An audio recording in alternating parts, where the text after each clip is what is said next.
দীর্ঘদিন ধরে এলাকায় জল সংকট, প্রশাসনকে জানিয়েও হয়নি সুরাহা। বাধ্য হয়ে রাস্তা অবরোধ করে বিক্ষোভ দেখালেন এলাকার মহিলারা। ঘটনা পুরুলিয়া শহরের 16 নম্বর ওয়ার্ডের তেলকল পাড়া এলাকার। স্থানীয় লোহার পাড়ার বাসিন্দাদের অভিযোগ, দীর্ঘ 1 মাস যাবৎ তারা পানীয় জল পাচ্ছেন না। পুর প্রশাসনের দ্বারস্থ হয়েও কোনো লাভ হয়নি। বাধ্য হয়ে শুক্রবার সকালে জলের পাত্র রাস্তায় রেখে পুরুলিয়া বাঁকুড়া জাতীয় সড়ক অবরোধ করে বিক্ষোভ দেখান এলাকার মহিলারা।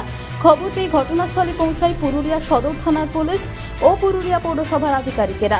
পরে প্রশাসনের আশ্বাসে 1 ঘন্টা বিক্ষোভের পর অবরোধ তুলে নেন আন্দোলনকারীরা। এদিনের পথ অবরোধের জেরে জাতীয় সড়কে আটকে পড়ে বাস, লরি সহ একাধিক যানবাহন। চেয়ারম্যানের কাছে গেছিলে কমপ্লেন করতে? চেয়ারম্যানের কাছে কমপ্লেন করতে গেছে? কি বলেছে চেয়ারম্যান?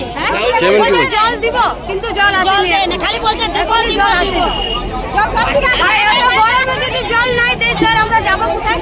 আমাদের ভোটের পর থেকে রাস্তার তলে জল দেওয়া বন্ধ করে দিয়েছে 4 মাস থেকে। আমরা চেয়ারম্যানের কাছে গেছি, অনেক লোক যাই ওকে জিজ্ঞেস করি আমাদেরকে জল দাও, এখন বলছে এখন আমরা জিতি নেই, আমরা জল দিব না।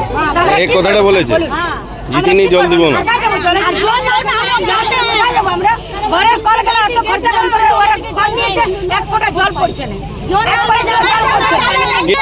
जल नाल लिया लेकिन 1 बूंद पानी नहीं गिर रहा है।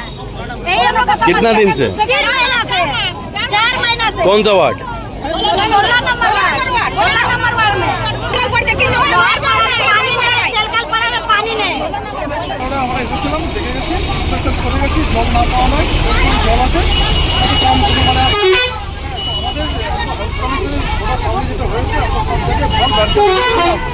ওনাদের অভিযোগ 3 মাস থেকে জল পাচ্ছেন না।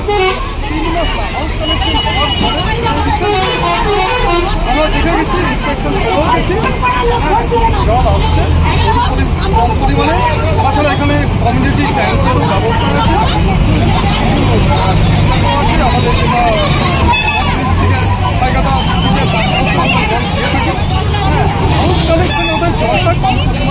আমাদের পুরুলিয়া থেকে আনন্দ বিহানির রিপোর্ট, টিভি নিউজ 10। সুলভের সঠিক চিকিৎসার একমাত্র প্রতিষ্ঠান বিবেকানন্দ হসপিটাল। 24 ঘন্টা emergency service, blood and trauma care. আপনাদের সেবায় আমরা তৎপর।